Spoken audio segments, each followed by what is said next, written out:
Welcome. Today I want to talk about why it is so important to have evasion in Path of Exile and on your character. In an earlier progression video, I already talked about how I want to make the progression towards slapping in evasion on this build and not purely rely on armor, but I will show you a few damage numbers and why it is so important to actually fit in evasion. And at the end of the video, I can promise you will have a better understanding of why it is as important as it is, especially if you already have a big armor basis. So first of all, let's talk about armor and how it works. Let's slap on the notepad here. So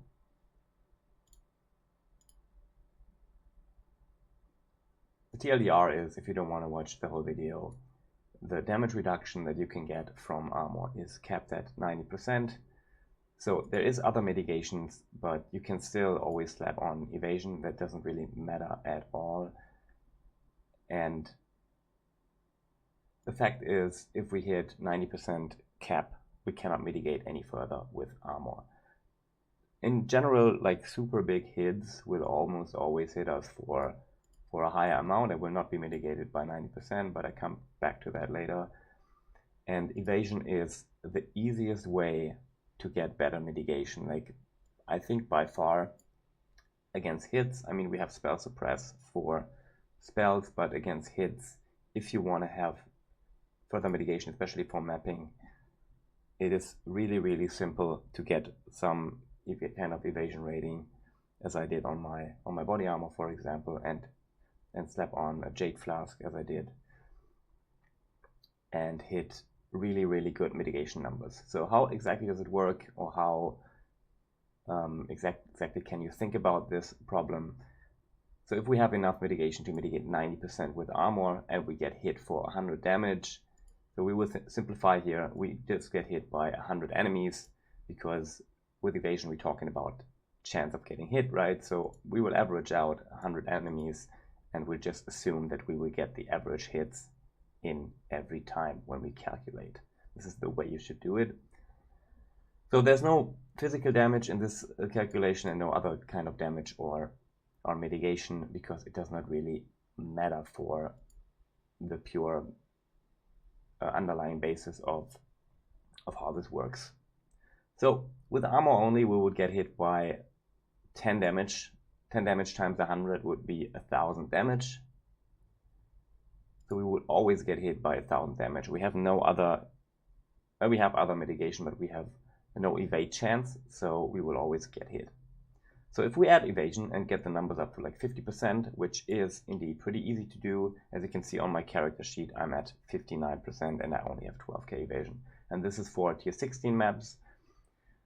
So we still get hit by 10 damage from each monster, but we evade 50%. So the average incoming damage will be 10 times 100 hits, right? So we get hit by 10 damage, we're mitigating 90%, we get 100 hits in, and the chance that we get hit is 50%, so we multiply this by 0.5 and we get 500 damage.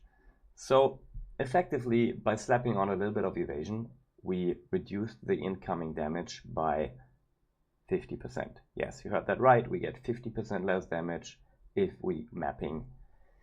It's a little bit different, like slightly different if we fighting against the boss. You can argue, okay, I can usually evade the boss hits, and if I don't evade the boss hits, I don't want to rely on chance that I don't get hit, and I do want that big armor number. The main problem here is, even with this amount of armor, like roughly what I have here in game right now, I will not get killed by a Shaper Slam, and Shaper Slam is the biggest hit, or one of the biggest hits that you can get hit by in the whole game. I will also show you in my POB quickly. So this is my POB, and as you can see here, this is in configuration, this is a Shaper Slam. 13,710 damage, and even with Molten Shell not up, I disabled it here, we can tank a Shaper Slam. Hits before death 1.46, so we can take this, and you can also see here the reduction from armor here is 0.76, which is also roughly what you would expect if you look at the spreadsheet in Armour. This should definitely be correct. We get 22% less from damage taken when hit from fortification, and we also take only 12k because this is condition debilitated.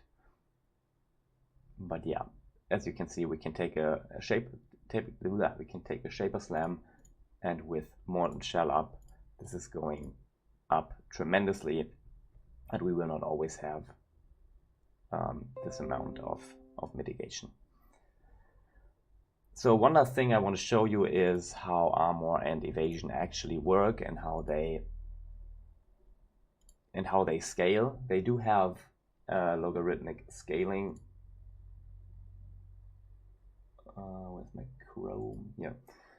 So the damage percentage mitigated is gonna be way lower against a harder hit, right? But like, as I said, a Shaper Slam, as you can see, is somewhere around here, and even against a Shaper Slam, if we have around 30k armor, we should be, this incoming damage like around here, right? And we have like 40k armor, we mitigate at least 30-40% of that hit. With Evasion, it's the same thing.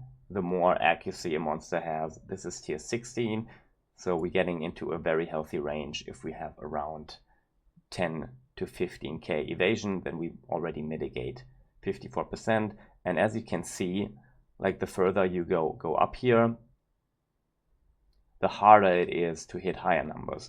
So this is the logarithmic function. You need way more evasion to get these percentage numbers up, which also makes sense, because if you think about it, if you go from 50% to 60% evasion, right? From that base point, you have 50% and you up your evasion by 10%. That's 20% more effective. If you go from 60 to 70, that's 25% more effective in terms of damage mitigation, and so on. And this is, I think this is 33%, and so on. So the way they calculated it is, the higher you go here in numbers, they're not going to make it easier for you to cap it out because it's already getting more and more effective. It's, by the way, it's the same thing with the damage reduction in percentage. If you go from 88% reduction to 89, it's going to be less effective than from 89% to 90. So this is also why it is so important to always cap out your elemental resistances, because going from 88% elemental to 89 and then from 89 to 90 is going to be hugely more effective. All right, thank you guys for watching. I hope this helped, especially some new players, and leave me a follow and check out my other videos. Next update video, I'm probably going to talk a little bit more about my character or do some Ubers. We will see. I will figure something out. Bye.